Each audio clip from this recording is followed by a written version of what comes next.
From the basement of our townhouse, this is Shirsten. My name is Keith, and this is the Roaring Twenties podcast. We appreciate so much you joining us for the show.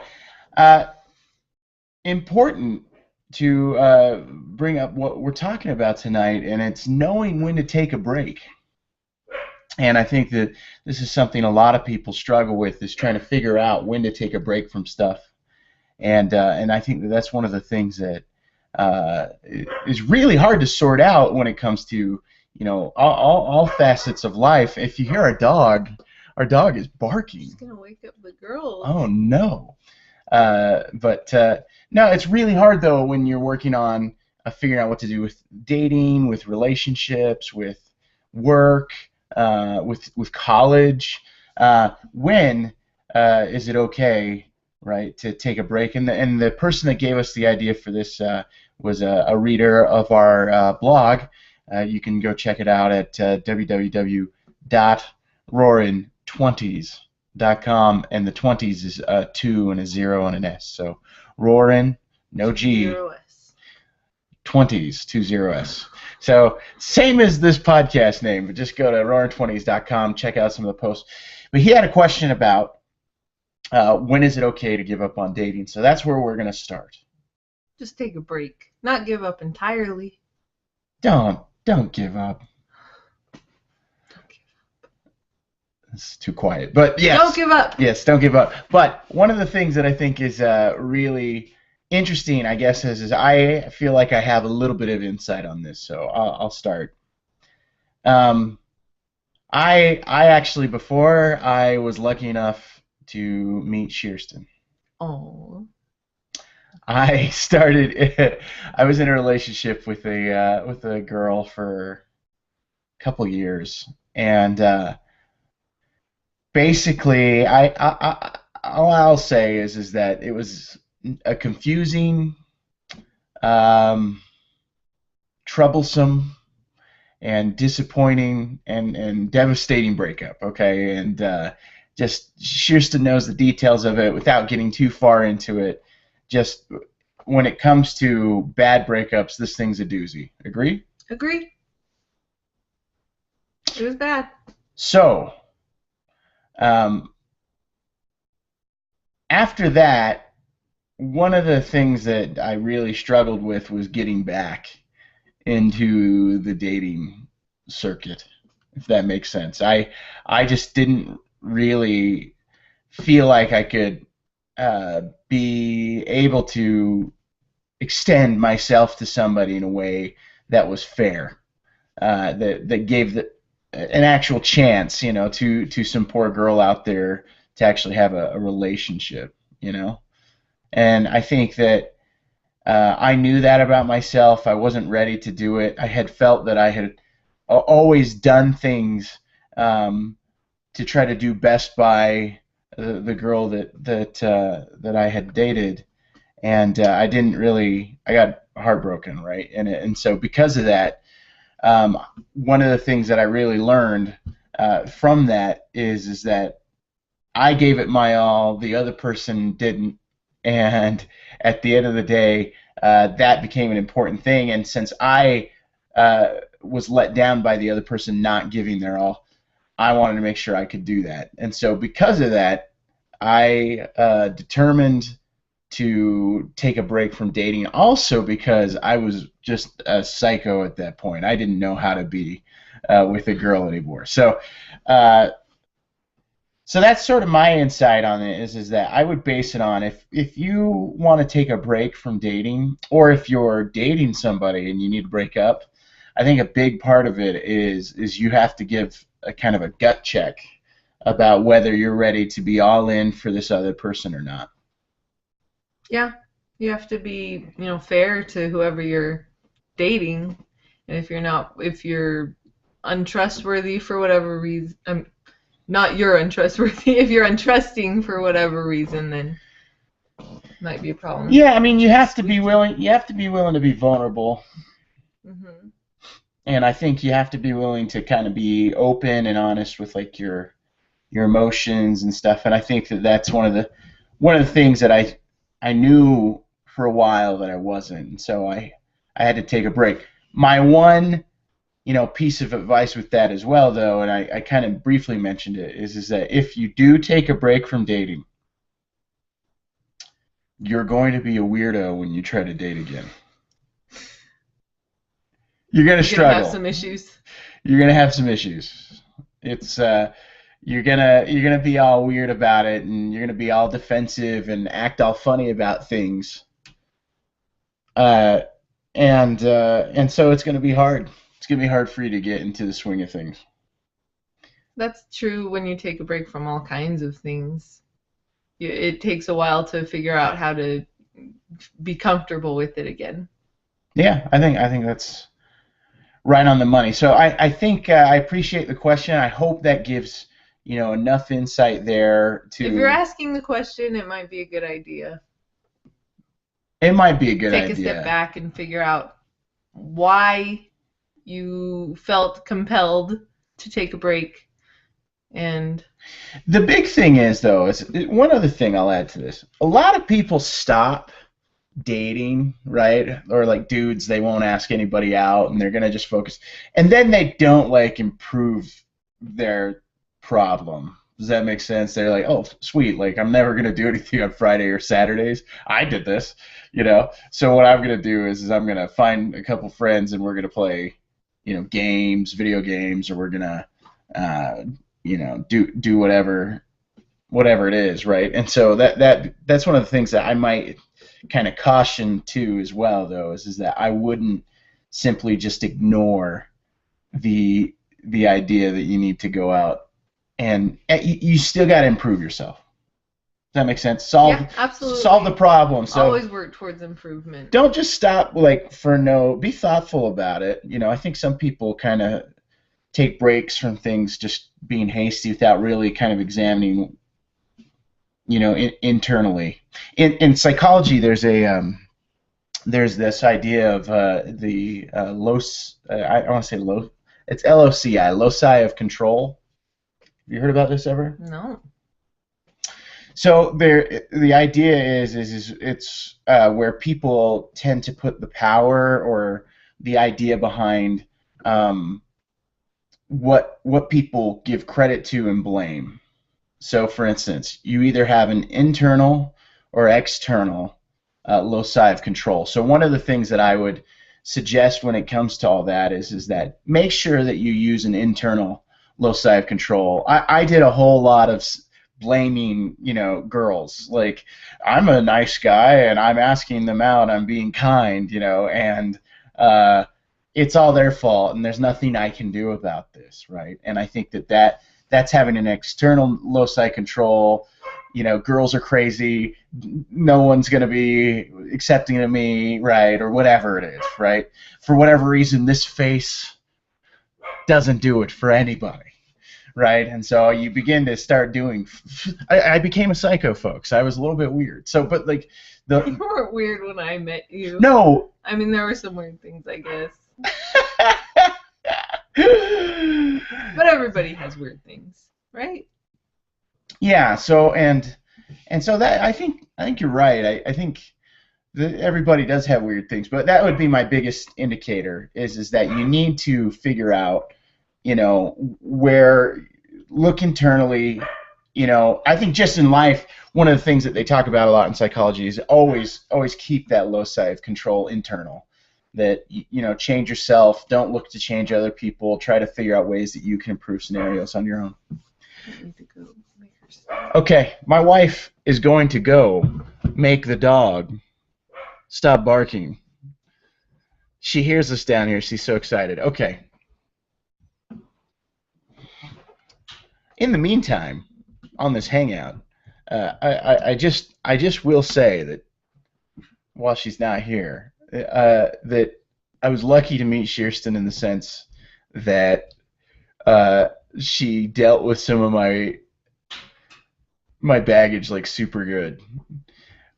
Like I had this weird thing where I wasn't asking her like I was like, we were dating, and we were going out and doing stuff, but like I had never like officially like taken Me? her. Yes, yes. You didn't take me on a date for So so okay, all long. right, but let's not dwell on it too long. But all I'm saying I is just, if there's anybody else out there who's getting frustrated because their man isn't taking them on a date, it's hard to know where things lie if that's the case, and it I was was confused. it was 100% unfair on my part, and again, as soon as it got brought up, I mean, I owned up to it, really, you know. But the biggest thing is I really felt, you know, I just was nervous. That's all. I'd been burned in the past, and it'd been a Yeah. while. There are So usually reasons for the way people are behaving. You just have to be willing to talk about it. yeah, don't be afraid of the tough conversations. Okay, question coming in. Brian, who started, we were answering this question for him. He has an add-on. That question is, how might you know when you're done taking a break and need to get back into the swing of things? Hmm. I I'd say when you feel ready, right? Yeah. You take a break when you, if you're asking the question, you probably need to take a break. And if you're getting antsy, ready to get back in the swing of things, If you're antsy, just know, like he said, you might be a little weird when it happens. that's just the way it's gonna go. The My advice would be is if you can listen to Barry Manilow, the song "Ready to Take a Chance Again," and identify with it, you're ready. You're good to go. Great advice. Ready to take a chance again. Ready to put my love on the line. Yeah. Okay. Anyway, um, yeah. Honestly, it's just you. I'd have a second one though. It's like, okay, I'm ready to be vulnerable. I'm tired of. I think it comes from a place of complacency. I'm not totally cool with my weekly, plan. And so I think there comes a point where you're like, okay, well, enough is enough. You know, I'm interested. I'm not interested in being lonely forever, right? And I'm not interested in doing what I'm doing right now. So I think that you just kind of know, right? I mean, I don't know. I feel like that's Yeah, a lot of the times things don't feel natural. And I don't know, you just have to, yeah, be willing to be vulnerable and, I don't know. and by the way, uh, up until the point where I became like, dumped and all that other stuff. Up to that point, like I had never experienced, and I know this is gonna be so cocky, but I had never experienced like, hey, you want to go out on a date? You want to go out with me? I'd never experienced a no to that. Okay, Really? what a You've douchebag! never said that before. What a douchebag! All I hear about is, oh, when I was dating, it was hard because everybody just said, oh, whoever you end up with is so lucky. Yes. Okay. All right. That's the only side I've ever heard. Right. Not that I don't believe you. No, but that's when. So it's two different things. I'm saying on the initial, like, hi there. So we know each other now. Would you like to go out? So that sort of thing.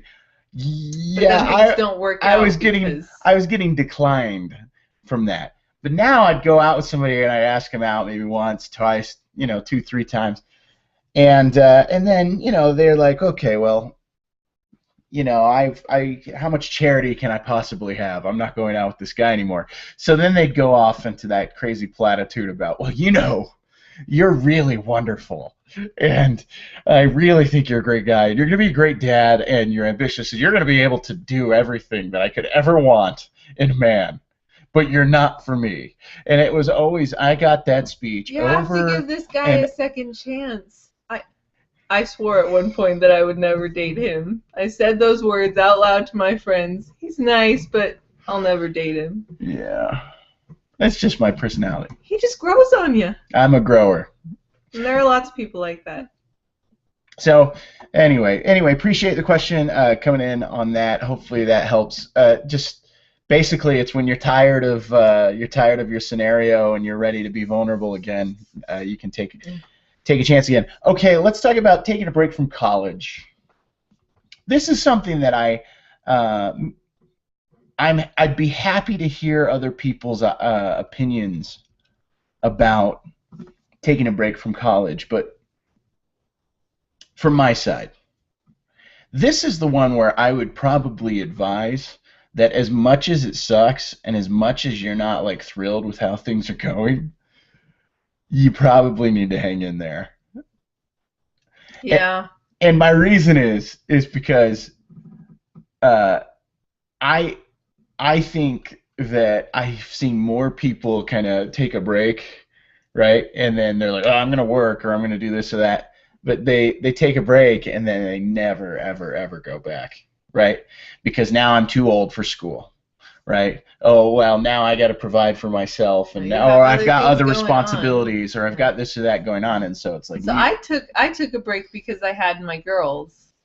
First, I took a break because I transferred, and it was pretty easy to get back into it because there's I had only only one gone for semester, one right? semester, and then I only took one semester off. So I was still at that stage where I was really excited about college. And then a couple of years went by, and I had my girl, and I took a break. And then it was really hard to go back because I had a baby at home. I just wanted to be home with my baby. And then and now it's hard to go back because it's like, well, I have other things I can do. I don't really need my college degree to do this or this, and I could make money and I'd be fine. Is it worth continuing to go? And it gets harder and harder to get up and go and justify doing your assignments, your papers and tests when you have other things that you think are more important that are going on. So, yeah. Sometimes it's necessary to take a break. It was pretty unavoidable when I had a baby. There's always exceptions to the rule, right? But But like at each time that you've tried to but go just push back, past it. it's It's been not like super with tough, dating. right? It's not like, oh, if you have an inkling of maybe it's time to take a break, you ought to do it. I don't think that's the case. Just push past it. It's college is tough, man. It just takes a long time. It's very, it's not. I didn't ever find it very rewarding. I don't know if you find it rewarding, but it's like it's nice to learn stuff, and I do yeah, find it's it nice. rewarding. When I'm in my class, I'm so excited to be learning and I feel so good about being there. And then I get home and I have to do my homework and it's so hard to motivate myself and then I have to get up and go to class and that part's difficult. And so it is rewarding and I do feel like it'll be well worth it when I finally get my degree, but it's hard. That brings up another thing, though. It's like the longer that you put it off, the less worth it college seems.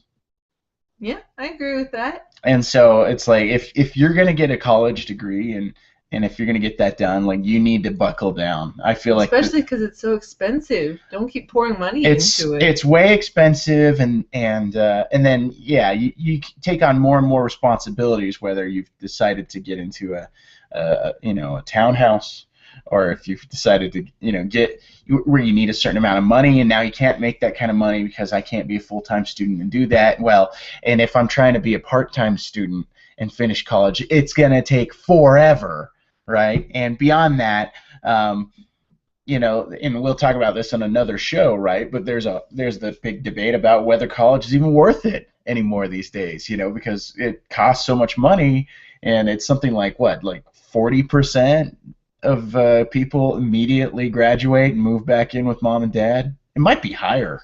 No, really? Yes, No, yes, that's but crazy. and it may not be worth it because it's one of those things.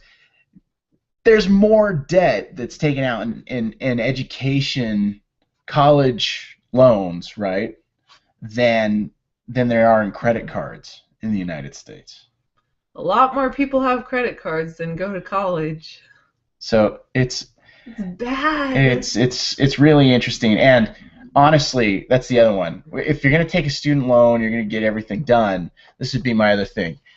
If you're going to take a student loan and you're going to get everything done, and then you take a break and you don't do it, like that loan that you took and the money you put to your education, if you don't get the piece of paper at the end, uh, and even then, we'll talk about this another time, but even if you do get the piece of paper at the end, depending what you get, there's a chance that that student loan that you took out that can be $20,000, $40,000, $60,000 to pay for your education, it ends up going towards nothing. Like, at least when you get a car, you have an asset, right?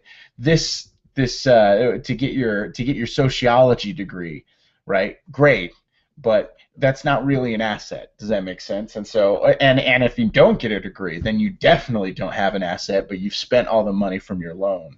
And so it's just like dead money at that point. You're busy paying off something that never paid you back.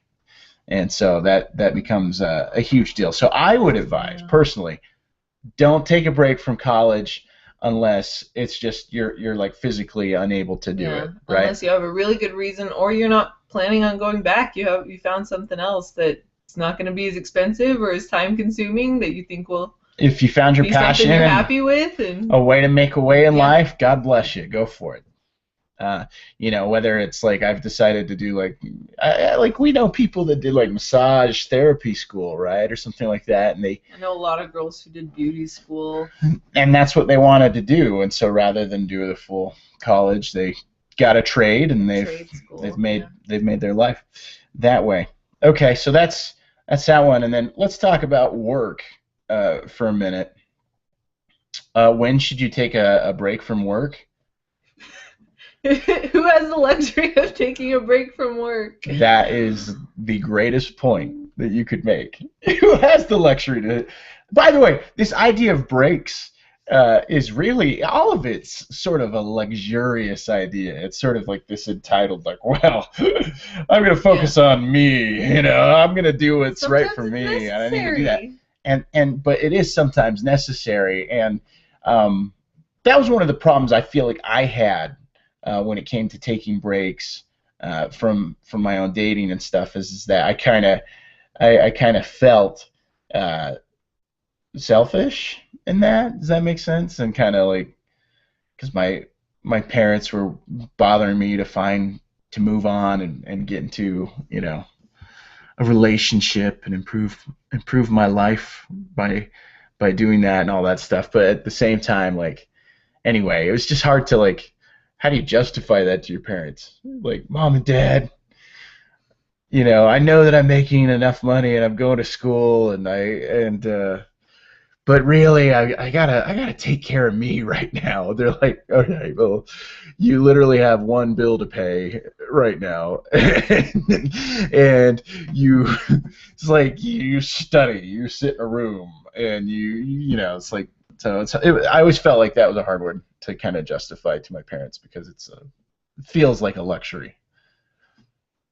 All right, work. So hardly anyone has the luxury to take a break from work, but there is a good time to take a break from a certain job, right? And I think that I do think that you can find yourself in a job that you're unhappy in. I have done that. And when I've been involved in jobs that I've been unhappy in, one of my golden rules was to hang in there until I was able to find another job, right? And I hate looking for jobs. It's like the worst thing in the world. It is awful. And so one of the things that I really, hated about this is I needed to hate a job enough to go to work, and then when I was off work, pursue getting a different job, which in itself is like a really painful and terrible process. And so but that would be my main thing is like I see a lot of people are like, oh, I hate this job, and oh, I can't stand it, and I feel demeaned by doing it day after day after day or whatever, and then they quit. And then they don't have anything else lined up. And not only that, but don't find something. If you're gonna, quit it, try and find something that's gonna push you towards what you want to be doing, not just something that's gonna get you a little bit of money. But that's not always possible, and sometimes you have to sell out. It's a lot of the time. But it is usually a lot of the time. It might not be something you're super excited about, but if you can stick with it for a little while and it gives you experience, or it can help you network, or help you get references to move on to something you're more excited about, it's probably worth it. It's a great point. So that would be kind of the big thing that we wanted to cover on that. All right. So any other comments though on that? I'd love to hear other people's input about the college one, especially, and even relationships wise, about when to take breaks. So you can email us at shirts roaring no G 20s. So shirtsroaring20s@gmail.com, or when we post this up, you'll find a link to it on roaring20s.com, and you can just put comments in the comment section there. Or tweet me at Shirsten Kari. It's an embarrassment of ways to get.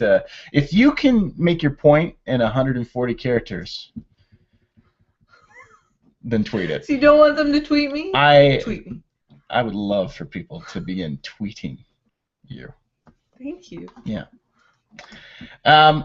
We also got an email. It was a response to last week's show.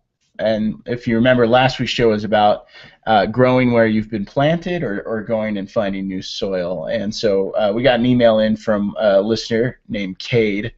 And he wrote, I wish I could have stayed to grow where planted, but life has been a wild course for me. I took the LeBron route, had to leave to change, but hope my glorious return to the Rocky Mountains will happen when I'm done in the Alamo City. I have to say, though, it's been somewhat depressing. I was accepted into all the schools I applied to. Ohio State, Pacific, it's where I thought I'd always go. Arizona, California, Memphis, the Houston, University of Houston, and even a school in Boston. Oh, Shirsten. Boston. She loves Boston. I, for some reason, chose a brand new Catholic school in Tejas, Texas that looks like a literal trailer for a campus. All the other schools were better run and had $1 million facilities, and I still am not sure why I chose San Antonio. At least there's Timmy D, Tony P, and even Manu G. It's a play on words because he has a new girlfriend, I guess. So, and also you need to know about NBA basketball. I feel that having a picture in your mind of what your future life may be like is what can hold you back. I always pictured eventually being in a cool city with all the sports I could handle, or a small town out in the open. I still want that. Thought I'd end up with some awesome, young, talented gal with a fun family, and we'd grow and build a family together. And I'm still learning to rid myself of those things in my mind, and especially all the what ifs. Yeah, and that's actually, to respond to that, it's like, totally. Right? I mean, you can't be governed by, like, what if this would have happened, or what if that would have happened. You know, I actually have a couple what ifs that I talk to you about from time to time, and I think it's. I think most people have a really big what if in their life. Like, what if I had this huge decision in front of me and I chose this route? What if I had chosen this route? Yeah, what if I would have changed colleges that I chose, right? Like, he talks about that here. What if my parents, like, I've had a thought, my life, I think, would be significantly different if they never decided to move away from Iowa to Oregon. Okay, and then and he finishes it up. I ended up finding a super nice single mother of 3 crazy children that have behavioral issues. She's been divorced twice, and she has really strange parents. And, of course, I end up marrying her. Life is definitely very stressful and very different than I ever pictured in my mind. But I agree with you, Keith, that the vortex of change, or things could be better, that line of thinking gets people trapped.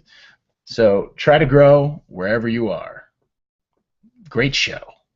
And then he signs it, Cade. So thank you for sending in your email. I think that he covers a lot of really great stuff there. You know, you may as well try to grow wherever you've been planted, and that's where we landed on the last show as well. But I think that that's a great email that does a good job of summing up what we talked about last time. Yes, thank you.